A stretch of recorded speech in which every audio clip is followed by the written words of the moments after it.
दोस्तों, यह वीडियो शुरू करने से पहले मैं बताना चाहती हूँ कि जब भी भगवान की मृत्यु के विषय में चर्चा होती है तो वस्तुतः उसका अर्थ मृत्यु नहीं होता।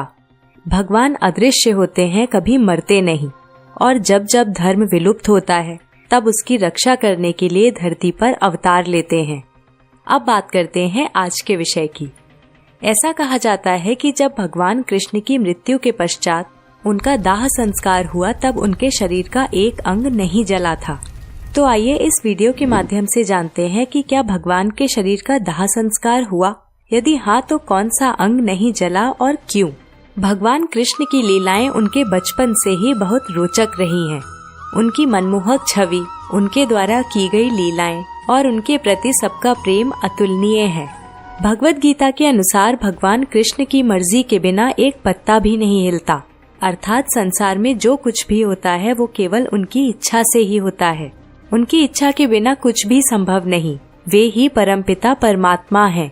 महाभारत का युद्ध भी उनकी इच्छा से ही हुआ, जिसके माध्यम से उन्होंने धर्म का महत्व बताया और उन्होंने स्वयं भी धर्म का ही पक्ष लिया। चूँकि कौरव अधर्म के पक्षपाती थे, भगवान कृष्ण ने दुर्योधन को बहुत समझाने का प्रयास किया, परंतु दुर्योधन अपने हठ पर ही अड़ा रहा। तब महाभारत युद्ध के अतिरिक्त और कोई चारा नहीं बचा था। महाभारत युद्ध के समय जब दुर्योधन का अंत हुआ तब उसकी मां शोकाकुल हो उठी और रणभूमि में जब वो पुत्रों की मृत्यु पर शोक व्यक्त करने पहुंची तब उन्होंने श्री कृष्ण को श्राप दिया कि ठीक 36 वर्षों पश्चात उनकी मृत्यु हो जाएगी, क्योंकि उन्हें गलत फहमी थी कि उनके पुत्रों की मृत्यु भगवान कृष्ण के कारण ही हुई है।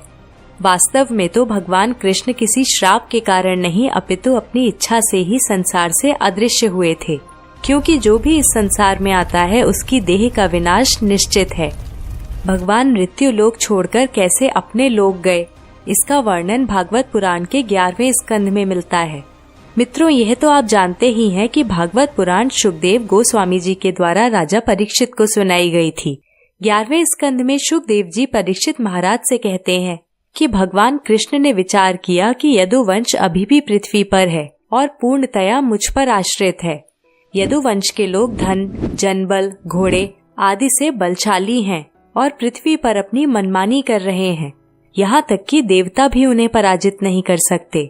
इसलिए मुझे यदुवंश के लोगों में आपस में कलह उत्पन्न करनी होगी। उसके पश्चात ही मैं अपने धाम वापस जाऊंगा। ऐसा विचार करके भगवान ने एक लीला रचाई। आइए इसे विस्तार में जानते हैं। भगवान कृष्ण द्वारका नगरी के राजा थे। एक बार ऋषि विश्वामित्र, नारद मुनि और ऋषि दुर्वासा द्वारका नगरी पधारे।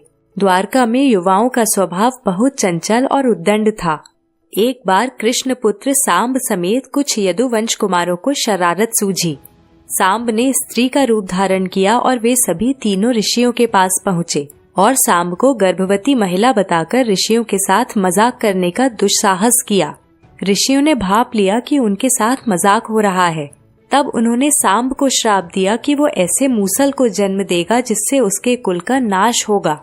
वास्तव में ऋषि मुनियों को भगवत प्रेरणा के कारण क्रोध आया, अतः ये भगवान की ही लीला थी। इस प्रकार के महापुरुष भगवान की लीला में सहयोग करते हैं, इसलिए मृत्यु लोक में निवास करके यहाँ के लोगों के समान ही व्यवहार करते हैं। उनका वास्तविक व्यवहार ऐसा नहीं होता। वे तो सदैव ही भगवान की भक्ति में लीन रहते हैं। ऋषियों का श्राप सुनकर सभी कुमार घबरा गए। उन सब ने सांब को स्त्री का रूप देने के लिए जो कृत्रिम पेट बनाया था उसे फाड़कर देखा तो उसमें वास्तव में मूसल था। यह देख वे सभी पछताने लगे। उन्होंने इस पूरी घटना के विषय में उग्रसेन को बताया। उग्रसेन मथुरा के राजा और कंस के पिता थे। उन्होंने सभी कुमारों को उस मूसल का चूर्ण बनाकर उस चूर्ण और बचे हुए लोहे के टुकड़ों को समुद्र में फेंकने का आदेश दिया। सभी ने ऐसा ही किया। वो चूर्ण पानी के साथ बहकर किनारे पर आ गया और जो लोहे के टुकड़े बचे थे उसे एक मछली ने निगल लिया। कुछ दिन पश्चात यह चूर्ण एरक के रूप में उगा, जो एक बिना गांठ की घास होती है। एक बार समुद्र में कुछ मछुआरे मछलियां पकड़ने पहुंचे और उस मछली को भी पकड़ा जिसने लोहे के टुकड़े निगल लिए थे। उस मछली के पेट से निकले लोहे के टुकड़े को एक बहेलिये ने अपने बाण की नोक पर लगा लिया। एक बार ब्रह्मा जी अपने पुत्रों और देवताओं के साथ द्वारका नगरी पधारे। और भगवान से प्रार्थना की कि यदि अब वे चाहें तो अपने धाम पधार सकते हैं। तब श्री कृष्ण ने कहा कि मैं निश्चय कर चुका हूँ कि यदुवंशियों का नाश होते ही मैं परम धाम के लिए प्रस्थान करूँगा। तब सभी ने भगवान को प्रणाम किया और अपने धाम की ओर चले गए। उन सबके जाने के पश्चात द्वारका में कुछ दुर्भाग्यपूर्ण घटनाएं, उत्पात और अपशगुन होने लगे। यह देख भगवान ने बच्चों, स्त्रियों और वृद्धों को शंखधार क्षेत्र और अन्य सभी को प्रभास क्षेत्र में जाने का आदेश दिया, जहाँ से सरस्वती नदी बहकर समुद्र में मिलती है। प्रभास क्षेत्र में पहुंचकर सभी ने भगवान के आदेशानुसार पूजा अर्चना एवं भक्ति पूरी श्रद्धा से किए, परंतु वे सभी मैरेयक नामक मदिरा का पान करने लगे। इस मद का स्वाद तो मीठा होता है, परंतु यह बुद्धि भ्रष्ट करने वाला है। इसका सेवन करते ही सभी यदुवंशियों की बुद्धि भ्रष्ट होने लगी और सभी आपस में ही झगड़ने लगे। इस लड़ाई ने इतना भयंकर रूप ले लिया कि सभी यदुवंशी मृत्यु को प्राप्त हुए।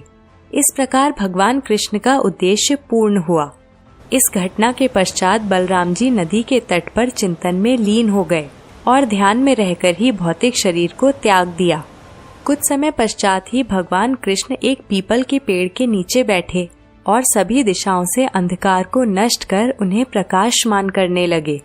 उस समय भगवान के बैठने की अवस्था कुछ ऐसी थी कि वे अपनी दाईं जांघ पर बायां चरण रखे हुए थे। उनके चरण कमलों की आभा रक्त के समान प्रतीत हो रही थी। एक बहेलिये ने भगवान के चरणों को दूर से देखा, जो उसे हिरण के मुख के समान नजर आए। यह वही बहेलिया था जिसने मछली के पेट से निकले लोहे को अपने बाण में लगा लिया था। उसने हिरण समझकर भगवान की देह को बाण से भेद दिया।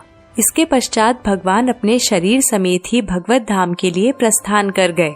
इस प्रकार ऋषियों द्वारा दिए गए श्राप के कारण यदुवंश का नाश हुआ और गांधारी के द्वारा दिया गया श्राप भी पूरा हुआ, क्योंकि महाभारत के पश्चात भगवान कृष्ण के 36 वर्ष इस धरती पर पूर्ण हो चुके थे। कई बार ऐसा कहा जाता है कि भगवान की देह का दाह संस्कार किया गया, परंतु वास्तव में ऐसा नहीं हुआ था। उनकी देह दिव्य थी, न कि पंच तत्वों से निर्मित। अनेक मान्यताओं के अनुसार पांडवों द्वारा उनके शरीर का अंतिम संस्कार किया गया। जब उनकी पूरी देह जल गई, परंतु हृदय जलकर नष्ट नहीं हुआ और अंत तक जलता रहा, तब उनके हृदय को जल में प्रवाहित किया गया। उनकी देह का यह हिस्सा राजा इंद्रियम को प्राप्त हुआ। राजा इंद्रियम भगवान जगन्नाथ के भक्त थे। उन्होंने भगवान कृष्ण का हृदय भगवान जगन्नाथ की प्रतिमा में स्थापित कर दिया। तो दोस्तों, आपको इस विषय में जो भी ज्ञान है उसे कमेंट बॉक्स में लिखकर हम तक पहुंचाएं। मिलते हैं आपसे अगली कड़ी में। जय श्री कृष्णा।